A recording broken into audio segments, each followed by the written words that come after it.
Salam, hər vaxtınız xeyir. Mən Əli Tahirov. Hal-hazırda qəbul sualına baxırsınız. 2024-cü ilin qəbuluna düşmüş suallardan biridir bu. Sual özü bir neçə sətir olsa da, yəni iri bir məsələ kimi görünür. Halbuki çox sadə şəkildə, yəni şərti başa düşdükdən sonra çox sadə şəkildə saniyələr içində tapmaq olur. Qarabağ və Real Madrid futbol klublarının oyununu stadionda izləmək üçün 4 dost bilet alır. Dostlar yanaşı yerlərdə oturmaq istəyirlər. Kassir isə birinci sırada ardıcıl 8 boş yerin, ikinci sırada isə ardıcıl 7 boş yerin qaldığını bildirir. Gəlin bu hissəni təsvir eləyək. Baxın, yazıram bura birinci sıra 8 dənə yer. 1, 2, 3, 4, 5, 6, 7, 8. İndi eyni şey ikinci sıra üçün təzədən ikinci sıranı yazmıram. İkinci sıranı elə bunun üzərində baxarıq. İkinci sırada 7 boş yer idi. Onda yerlərdən birini azaldarıq, 7 boş yer üzərindən baxarıq. Dostlar da 4 nəfər düşünək. Biri olsun A, biri olsun B, biri olsun C, biri olsun D. Dostlar nə istəyir? Dostlar yanaşı yerlərdə oturmaq istəyirlər. Yəni məsələn, birinci yerdə, ikinci yerdə, üçüncü yerdə, dördüncü yerdə. İlk 4 yerdə məsələn. Onda mən dördlü formada bir dənə düz budalı çəkirəm. Hər yer gedib indi bir-bir A, B, C-də yazmayacağam. Sadəcə 4 dənə xana götürəcəm, hər dəfə bir addım sürüşdürəcəm.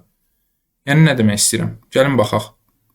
Deməli, sual budur ki, dostlar bu istəklərinə uyğun olaraq neçə fərqli şəkildə seçim edərək bilet ala bilərlər. Yəni hansı yerləri ala bilərlər, neçə dənə onların seçim haqqı var. Və deyir ki, dostların hansı arzulla yanaşı oturmaların fərqi yoxdur. Çünki mən deyə bilərdim ki, tutaq ki, birinci, ikinci, üçüncü, dördüncü yerə A, B, C-də oturdu. Sonra deyərdim ki, B qabağa oturar, sonra A oturar, sonra D oturar, sonra C oturar. Belə fərqli versiyalar deyə bilərdim. Onda lap çox böyük cavab alınardı. Burada da deyir ki, onun heç bir fərqi yoxdur. Yəni deyir ki, əsas odur ki, yanaşı olsunlar. Fərqi yoxdur. A, B, C-dir, B, A, C-dir. Bu bizim sualımızı çox asanlaşdırır. Gedirik sadəcə olaraq birinci sıranın üzərindən baxıram. İlk 4 dənə yeri götürdüm. Bu oldu bir dənə ehtimal. Sonra nə edirəm? İkinci, üçüncü, dördüncü, beşinci yerləri götürürəm. Bu oldu ikinci ehtimal.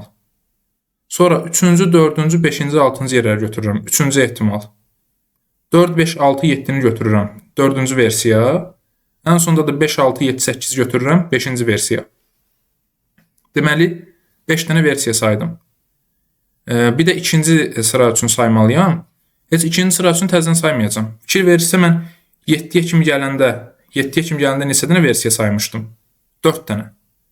Deməli, ikinci sırada 7 yer varsa, orada 4 dənə versiya olacaq, 4 dənə fərqli seçim olacaq.